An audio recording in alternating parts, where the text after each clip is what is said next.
तकल्लुफ से काम नहीं लूंगा। हमने तो नुसरत के बड़े बड़े फंक्शन किए, मेहदी हसन के बड़े बड़े फंक्शन किए, आपके मुल्क में तो लता मंगेशकर का कोई फंक्शन नहीं हुआ।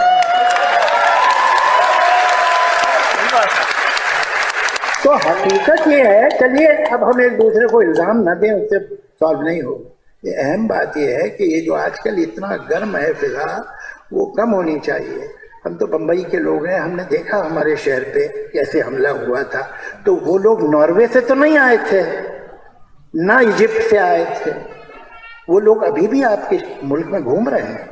जी ये थे जावेद अख्तर साहब, जो कि पाकिस्तान के अंदर आके लाहौर में बैठ के हम ही को आईना दिखा रहे थे। किया जा रहा है पाकिस्तान को इस तरह तो ये कहेंगे कि जी जो हमारे पेशावर में अटैक हुआ था आईपीएस पे, हमारे 116-17 जो है बच्चे बेचारे शहीद कर दिए गए थे, तो इस तरह तो ये कहेंगे कि जी ये भी इनकी प्लानिंग है। 1400 साल से सबसे ज्यादा तेज फैलने वाला दीन जो है ना, वो हमारा इस्लाम ही है।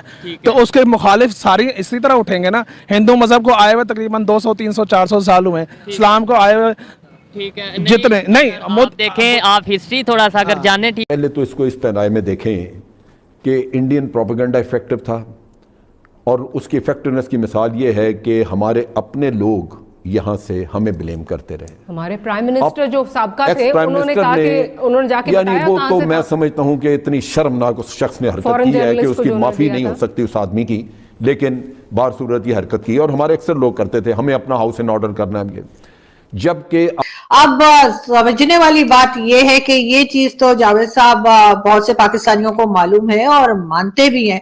आपने बिल्कुल ठीक कहा कि मुंबई अटैक्स के जो लोग थे वो ना सिर्फ ये कि पाकिस्तान में घूम फिर रहे हैं, बल्कि शायद आए भी यकीनन यहीं से थे, मगर ये बात हम मानने को तैयार नहीं है, क्योंकि जो जहर हमने किसी और के लिए तैयार किया था वो हमारे सर पे भी पड़ना शुरू हो गया है।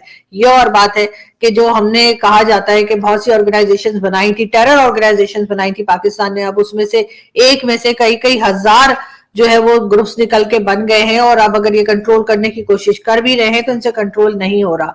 बिल्कुल मुंबई अटैक्स का जो असलम कसाब था, अजमल कसाब जो था, उसका सभी को मालूम है कि वो कहाँ का रहने वाला था और कहाँ था, और उसके बाद क्या हुआ, और हामिद मीर ने किस तरह से उसके पेरेंट्स के साथ बात की थी।